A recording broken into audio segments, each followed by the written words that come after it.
اعوذ باللہ من الشیطان الرجیم بسم اللہ الرحمن الرحیم الحمد للہ رب العالمین اللہم صل علی محمد وآل محمد وعجل فرجهم باللہ من الشیطان الرجیم شہر رمضان الذی انزل فیہ القرآن هدی للناس وبینات من الہدی والفرقان۔ شاگرد قرآن کے سلسلے سے ہماری گفتگو جاری ہے اور 3 سوال پیش کیے گئے اور اس میں سے 2 کا جواب کل دیا گیا اور تیسرے کا ایک حصہ کل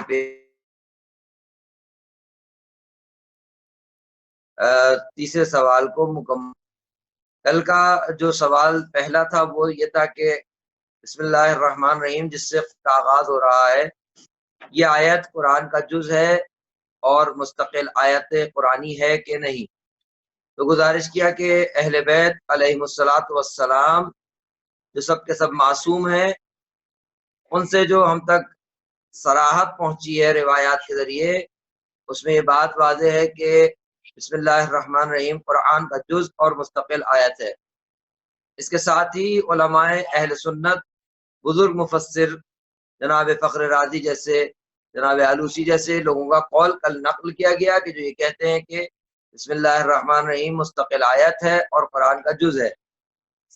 دوسرا سوال جو کل پیش کیا گیا تھا وہ سورہ توبہ کے سلسلے میں تھا کہ سورہ توبہ میں بسم اللہ الرحمن الرحیم کیوں نہیں ہے، جبکہ تمام 13 سورتوں کا آغاز بسم اللہ الرحمن الرحیم سے ہو رہا ہے، تو سورہ توبہ کا آغاز بسم اللہ الرحمن الرحیم سے کیوں نہیں ہو رہا؟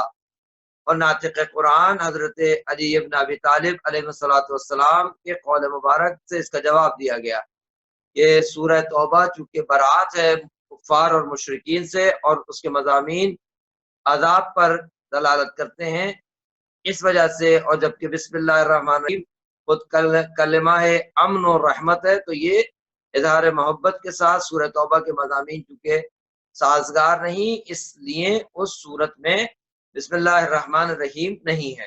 اس کے باوجود قرآن میں 114 سورے اور ایک سورت میں بسم اللہ الرحمن الرحیم نہ ہونے کے باوجود قرآن میں کل 114 مرتبہ بسم اللہ الرحمن الرحیم کی اس آیت کی تکرار ہے، اور سورہ نمل میں 30ویں آیت میں بسم اللہ الرحمن الرحیم کیونکہ 2 مرتبہ ہے اس لیے یہ تعداد 114 پر پوری ہو جاتی ہے۔ پھر تیسرا سوال جو مہم سوال ہے جو 2-3 دن سے ہم کا جواب دینے کی کوشش کر رہے ہیں وہ یہ ہے کہ ہم بسم اللہ الرحمن الرحیم کیوں پڑھیں۔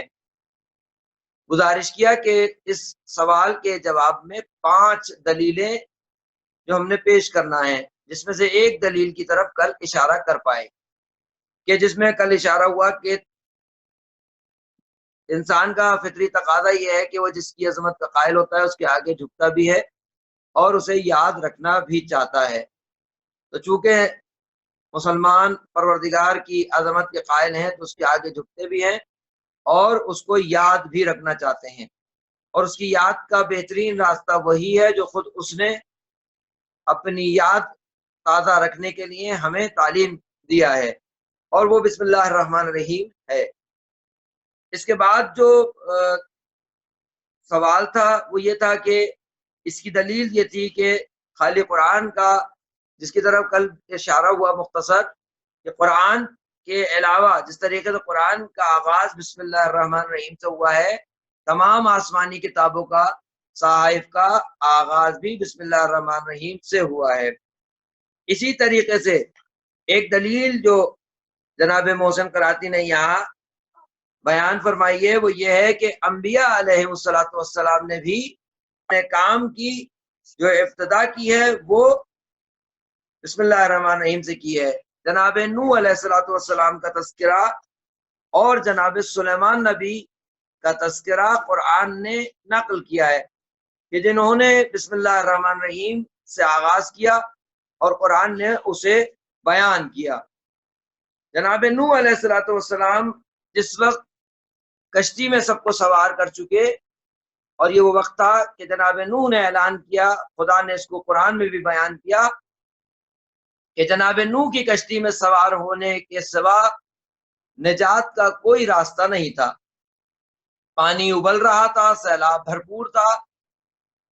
خود جناب نوح علیہ السلام کا بیٹا، جس کو قرآن نے لیس من اہلک کہہ کے مخاطب کیا، پہاڑ پر چڑھ کر یہ کہتا ہے کہ آج کے دن مجھے یہ پہاڑ بچا لے گا۔ پروردگار کا ارشاد ہوا کہ آج کے دن کوئی بچانے والا نہیں ہے سوائے خدا کے۔ وہ پہاڑ پر چڑھا، باوجود پہاڑ کی چوٹی تک چلا گیا، لیکن پہاڑ اللہ کے حکم کا تابع ہے، سیلاب اللہ کے حکم کا تابع ہے، تو کیسے وہ پہاڑ اسے بچا لیتا۔ یہاں ایک بات یہ بھی ہے کہ انسان اگر خدا کی مخالفت پر اترے تو وہ وسائل اور وہ وسیلے جو پروردگار نے معین کیے ہیں وہ بھی اس کا ساتھ نہیں دیتے، اور وہ وسیلہ اس شخص کے لیے جو خدا کا مخالف ہو جھوٹا وسیلہ ہو جاتا ہے، کاذب وسیلہ ہو جاتا ہے، جس طرح جناب نوح کے بیٹے کو پہاڑ نے نہیں بچایا۔ لیکن جناب نوح علیہ السلام نے جس کو سوار کیا اور جو جناب نوح کے ساتھ سوار ہوا، تو جب کشتی چلنا شروع ہوئی ہے تو اس وقت جناب نوح نے جو فرمایا اس کو قرآن نے سورہ ہود 41ویں آیت میں بیان کیا۔ یہ جناب نوح کا قول ہے کہ بسم اللہ مجراہا و مرساہا، یہ اللہ کے نام سے چل رہی ہے۔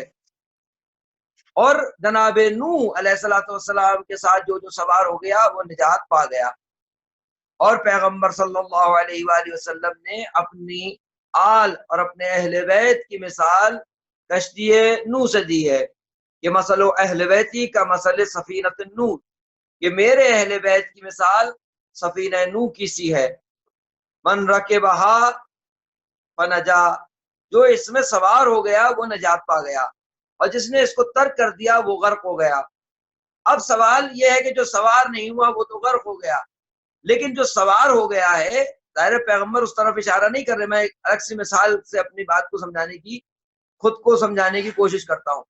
یہ پیغمبر نے تو کہہ دیا جو اہل بیت کی کشتی میں سوار ہو گیا اس کو تو سوال ہی پیدا نہیں ہوتا کہ وہ نجات یافتہ نہ ہو، لیکن عام طور پر جب کشتی سمندر میں ہو اور طغیانی میں سمندر ہو اور جو لوگ کشتی میں سوار ہو، اگر کوئی شخص یہ چاہے کہ میں اس کشتی میں سوراخ کروں تو جتنے لوگ کشتی میں موجود ہوں گے کوئی اس شخص کو کشتی میں سوراخ کرنے نہیں دیتا، جبکہ وہ یہ بھی کہے کہ آپ کا سوراخ نہ کرنے دینا میری آزادی کو سلب کر رہا ہے، کیا میں آزاد نہیں ہوں؟ کیا میں اپنی آزادی کے ساتھ اس کشتی میں سوراخ کروں؟ تو لوگ یہ اس کو کہیں گے کہ تمہارا اپنا مسئلہ نہیں ہے، اس کشتی میں سوراخ ہونا تمام کشتی والوں کو ڈبو دے گا۔ اسی طریقے سے معاشرے میں جب برائی ہوتی ہے تو امر بالمعروف نہی عن منکر کا جو حکم ہے وہ اسی طریقے سے ہے۔ کوئی شخص اگر علل اعلان گناہ کرتا پھرتا ہے تو یہ اس کا ذاتی فعل نہیں ہے، بلکہ پورا معاشرہ اس کے اس ذاتی گناہ سے مبتلا ہوتا ہے اور پھر مصیبت کا شکار ہوتا ہے۔ تو اس وقت ہمیں ضروری ہے کہ جس طریقے سے کشتی میں ہم کسی کو سوراخ نہیں کرنے دیتے، اس برائی کرنے والے کو بھی ہم برائی سے روکیں، اور جو برائی سے روکنے کے طریقے ہیں انہیں سیکھیں اور برائی سے اسے روکیں۔ تو جناب نوح علیہ السلام کی ایک مثال قرآن نے نقل کی کہ جناب نوح نے کشتی کو چلنے کے لیے جب شروع کیا ہے سلسلہ کشتی کے چلنے کا تو بسم اللہ سے آگا۔ سورہ ہود آیت نمبر 41۔ جناب سلیمان نبی نے جب ملکہ سبا کو خط لکھا ہے اور ایمان کی دعوت دی ہے، قرآن نے اس کو بھی نقل کیا ہے، ایک نامہ لکھا، ایک خط لکھا جناب سلیمان نبی نے ملکہ سبا کو، اور یہ انبیاء کا ہمیشہ سے شعار رہا ہے، طریقہ رہا ہے کہ وہ سرانے جو ممالک ہوتے ہیں، جو صدور مملکت ہوتے ہیں اور جو سردار قبائل ہوتے ہیں اور جو بڑے لوگ ہوتے ہیں ان کو ایمان کی دعوت دیتے ہیں۔ کیوں؟ اس لیے کہ اگر وہ ایمان لے آئیں تو ان کا قبیلہ، ان کی قوم بھی ایمان لے آتی ہے۔ جناب پیغمبر صلی اللہ علیہ وآلہ وسلم نے ایران مبلغ بھیجے، روم مبلغ بھیجے، حبش مبلغ بھیجے۔ اسی طریقے سے جیسے جب انقلاب آیا تھا تو روس باقاعدہ امام خمینی نے ایک نامہ بھیجا تھا روس کے، اور اس نامے میں، اس خط میں اس کو توحید کی دعوت دی گئی تھی۔ تو جناب سلیمان نبی نے ملکہ سبا کو جب ایمان کی دعوت دی تو اس خط کی ابتدا کو قرآن نے نقل کیا کہ وہ ابتدا کس سے کی جناب سلیمان نبی نے؟ بسم اللہ الرحمن الرحیم۔ اور تمام ائمہ، تمام انبیاء کا دستور ہے کہ کوئی کام بسم اللہ کے بغیر آغاز نہیں کرتے۔ تو انبیاء کا فعل ہے، تمام کتب آسمانی کی ابتدا اسی بسم اللہ سے ہوئی ہے۔ فطری تقاضا ہے کہ بسم اللہ الرحمن الرحیم سے آغاز کیا جائے اور فقط زبان سے جاری کرنا ہے۔ ایک مرحلہ، پہلا مرحلہ یہی ہے کہ انسان ہر کام سے پہلے بسم اللہ الرحمن الرحیم کو جاری کرے، اور بہت زیادہ ظاہر روایات میں اس بات کی تاکید ہے کہ بسم اللہ الرحمن الرحیم سے اپنے کام کا آغاز کرو۔ حضرت علی علیہ الصلوۃ والسلام فرماتے ہیں کہ بسم اللہ مایہ برکت ہے، کاموں کو برکت بخشتی ہے، اور بسم اللہ کا ترک کرنا کاموں کے نتائج کو خراب کرتا ہے۔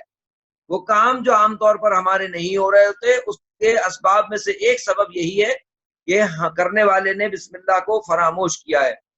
اور روایات میں جس طریقے سے بسم اللہ کو زبان سے ادا کرنے پہ تاکید ہے، اس کے ساتھ ساتھ لکھنے تک پر تاکید ہے کہ لکھنے کا طریقہ خوبصورت ہونا چاہیے، اچھا ہونا چاہیے۔ یہاں جناب محسن قراتی نے کنز الاعمال سے حدیث نمبر 2929558 اس حدیث کو حضرت امیر المومنین سے نقل کیا کہ مولا کائنات حضرت علی ابن ابی طالب علیہ السلام کے سامنے ایک شخص نے بسم اللہ لکھا۔ مولا نے جب اس کو دیکھا تو کہا جودھا، اس کو خوبصورت لکھو، اس کو جتنا اچھا ہو سکتا ہے، خوشخط ہو سکتا ہے، اس کو لکھو۔ تو یہ جو تاکید ہے یہ خود بتا رہی ہے کہ بسم اللہ کی اہمیت اس قدر ائمہ علیہ الصلوۃ والسلام کی نظر مبارک میں تھی۔ اور ہر کام سے پہلے، کھانے سے پہلے، سونے سے پہلے، لکھنے سے پہلے، حتیٰ اپنے سواری پر سوار ہونے سے پہلے، کسی سفر پہ جا رہے ہوں تو، اور بہت سارے کاموں میں، بلکہ تمام کاموں میں بسم اللہ کا حکم ہے۔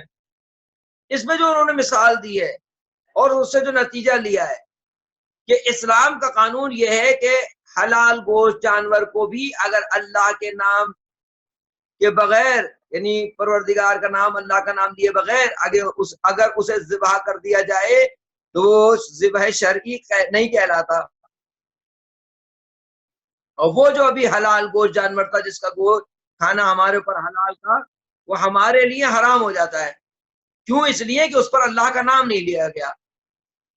اب کھانے کے سلسلے میں نے پہلے بھی گزارش کی تھی کہ کھانے کے سلسلے میں، خوراک کے سلسلے میں جو بسم اللہ الرحمن الرحیم کی تاکید ہے، ظاہر روح پر غذا کا اثر ہوتا ہے، اخلاقی اعتبار سے اس کی اپنی پوری ایک بحث رحیم کھاتے وقت بھی یا عام کاموں میں بھی جو بسم اللہ الرحمن الرحیم کی تاکید ہے، اس کی وجہ شاید یہ ہے کہ پروردگار نے انسان کے ہر فعل کو ہدف مند قرار دیا ہے اور با ہدف قرار دیا ہے کہ تمہارا کوئی فعل لغو نہیں ہے، بیکار نہیں ہے، بلکہ تمہارا ہر فعل ہدف مند ہے اور ہدف دار ہے۔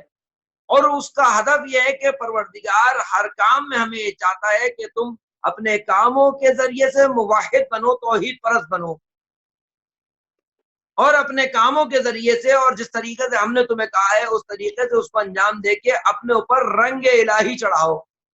صبغت اللہ خود قرآن کا لفظ ہے کہ قرآن نے کہا صبغت اللہ، اللہ کا رنگ اور بہترین رنگ، یہ رنگ الہی سب سے بہترین رنگ ہے۔ تو یہ جو بسم اللہ الرحمن الرحیم ہے، یہ اس کا کام یہی ہے کہ ہم کام تو کرتے ہیں، لیکن جب اس میں بسم اللہ الرحمن الرحیم کی مداخلت ہو جاتی ہے تو پھر ہم اپنے کاموں کو الہی رنگ دے دیتے ہیں، پھر اس میں الہی رنگ چڑھ جاتا ہے۔ ایک اور جو دلیل تھی جو میں نے پیش کی تھی، اس کے ذریعے سے ہم آپ کو ایک اور زاویہ دکھانے کی کوشش کرتے ہیں۔ اگر قراتی نے خود اس سوال کو بیان کیا ہے کہ کیوں بسم اللہ الرحمن الرحیم کی اتنی تاکید ہے، اس کا جواب یہ دیا ہے کہ جس طریقے سے کمپنیز یا ادارے یا چھوٹی چھوٹی جو کمپنیز ہیں یا بڑی بڑی کمپنیز ہیں یا ادارے ہیں، ان کا ایک لوگو ہوتا ہے، ایک ٹائٹل ہوتا ہے۔ اس لوگو کو دیکھ کے، اس ٹائٹل کو دیکھ کے کیا ہوتا ہے؟ اس لوگو اور ٹائٹل کو دیکھ کے ہم تمام حضرات سمجھ جاتے ہیں، جو سمجھدار ہوتے ہیں، جو لوگ سمجھدار ہوتے ہیں، وہ دیکھتے ہی تھیم سمجھ جاتے ہیں کہ اس ادارے کا جو کام کرنے کا طریقہ ہے یا تھیم ہے وہ کیا ہے. خالی لوگوں بتا دیتا ہے کہ اس کا کام کیا ہے، اس ادارے کا کام کیا ہے. تو پروردگار بھی یہ چاہتا ہے کہ ہمارے ہر کام پر بسم اللہ الرحمن الرحیم کی مہر ثبت ہو، تاکہ فوراً یہ ہمیں اندازہ ہو جائے کہ یہ مسلمان ہے اور اس پر رنگ الہی چڑھا ہوا ہے. انہوں نے مثال دی، کہا جس طریقے سے چینی کے جو برتن ہوتے ہیں، ماربل کے جو برتن ہوتے ہیں، عام طور پہ ڈنر سیٹ جو ہوتے ہیں یا پلاسٹک کے بھی ڈنر سیٹ جو ہوتے ہیں، ان کے اوپر انہوں نے مثال دی کہ جو بڑے سے بڑا برتن ہوتا ہے اس پہ بھی کمپنی کی مہر لگی ہوتی ہے، اور جو چھوٹے سے چھوٹا چائے کا چمچہ بھی ہے چھوٹا سا، اس پہ بھی مہر ہوتی ہے کمپنی کی. یہ بتا رہی ہوتی ہے کہ یہ جو برتن ہے یہ کس کمپنی کا ہے.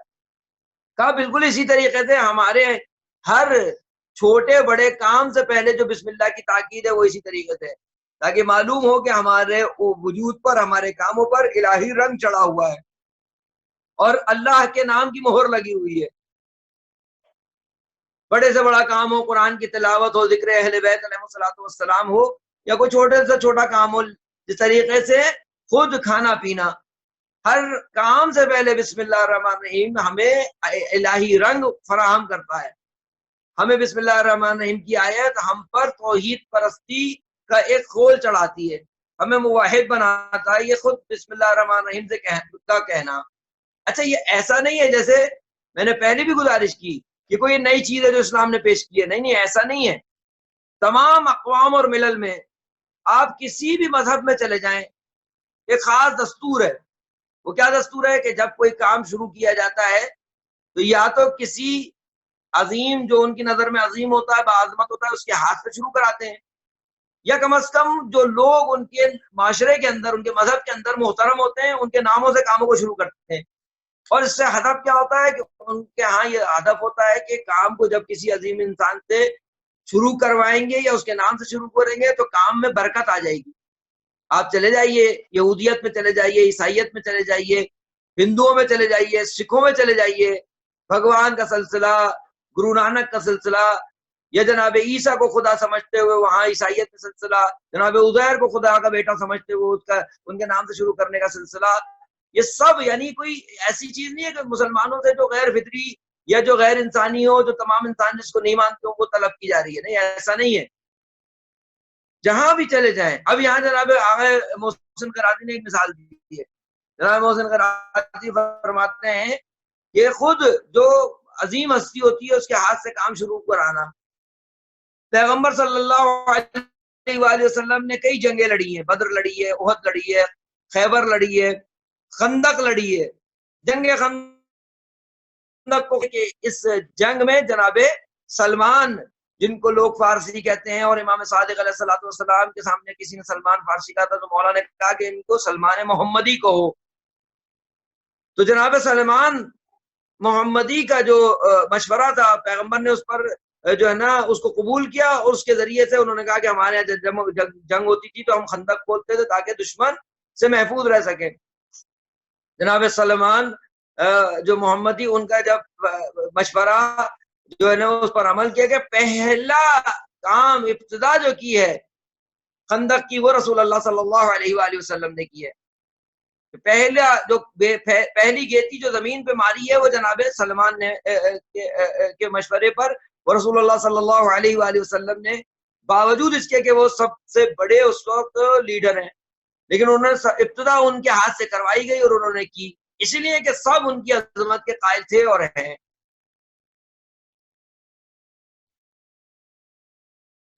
اور یہ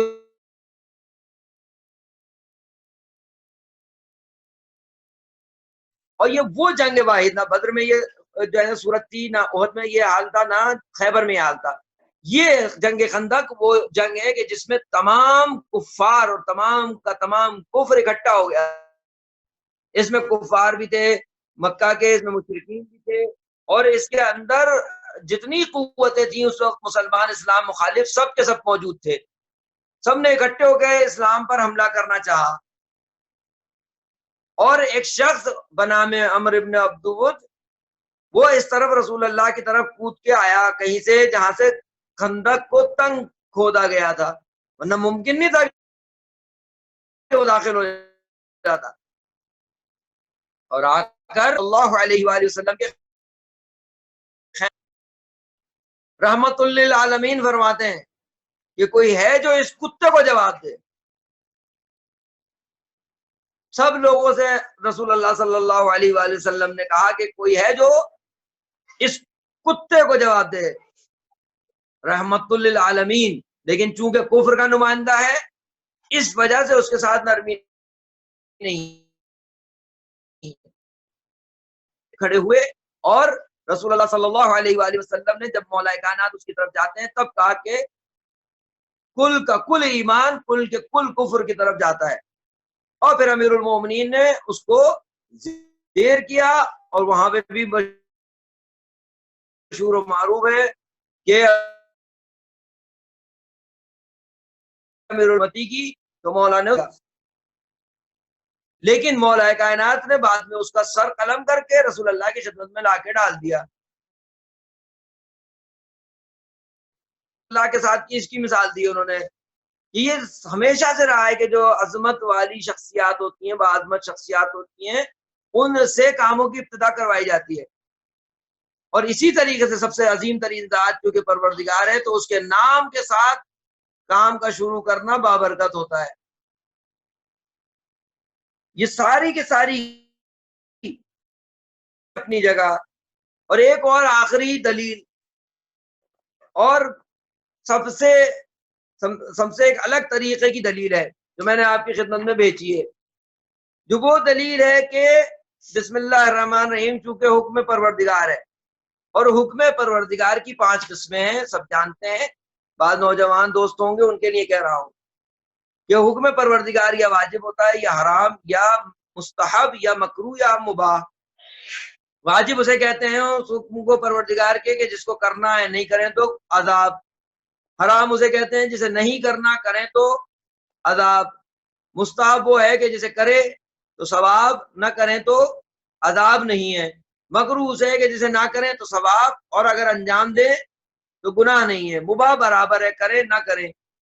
یہ جو مستحب ہے خود، یہ مستحب کا لفظ عربی میں حب کے لفظ سے نکلا ہے، یعنی مطالبہ محبت.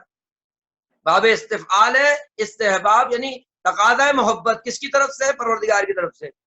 تمام مستحبات میں پروردگار نے اسی لیے عذاب نہیں رکھا ہے کہ دیکھتے ہیں کہ کون ہم سے محبت کرتا ہے اور مستحب کو ادا کرتا ہے. پروردگار سے محبت کو اگر ثابت کرنا ہے تو مستحبات کرنا ہے، اور اس میں ایک سر فہرست جو مستحب عمل ہے وہ کیا؟ بسم اللہ الرحمن. 5 دلیلیں ہیں جس میں فطری تقاضا کہ انسان جس کی عظمت کا قائل ہوتا ہے اس کے آگے جھکتا ہے، اسے یاد کرتا ہے. تمام انبیاء اپنے عمل میں بسم اللہ الرحمن الرحیم کہتے تھے. تمام آسمانی کتابیں بسم اللہ الرحمن الرحیم سے ان کا آغاز ہوا ہے.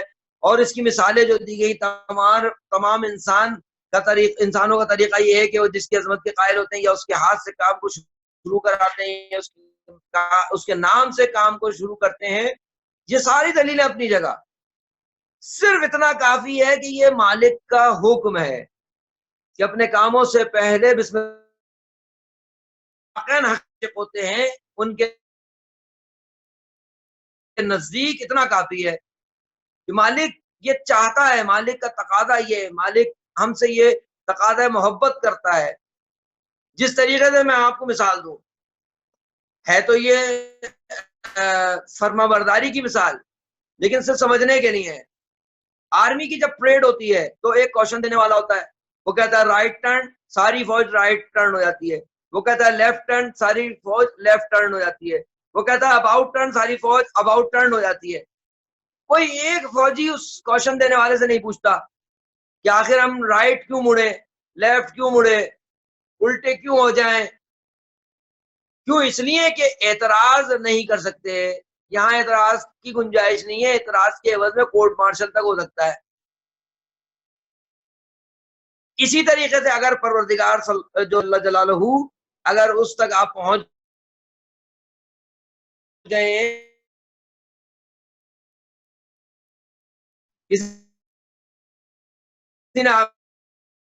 بہجت کہتے ہیں کہ السلام علیکہ ایھا النبی ورحمۃ اللہ وبرکاتہ، واضح کہ ختمی مرتبہ صلی اللہ علیہ وآلہ وسلم پر ہم سلام کر رہے ہیں. ہم کہتے ہیں السلام علینا، ہم پر سلام، وعلی عباد اللہ الصالحین، اور اللہ کے جو صالحین بندے ان پر سلام. یہ بھی سمجھ میں آتا ہے. یہ جو تیسرا سلام ہے کہ السلام علیکم ورحمۃ اللہ وبرکاتہ، یہ کم کا مخاطب کون ہے؟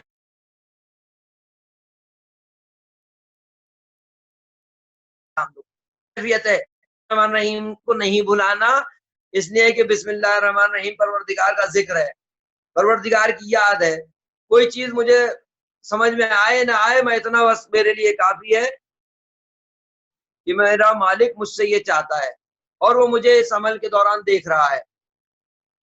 نوجوان دوستوں کو ایک مثال دوں، مناسب نہیں ہے، صرف بات کو سمجھنے کے لیے، کہ وہ شخص جو کسی کے ظاہری عشق میں گرفتار ہو، جبکہ یہ عشق نہیں ہوتا، یہ ہوا اور حوث ہوتی ہے.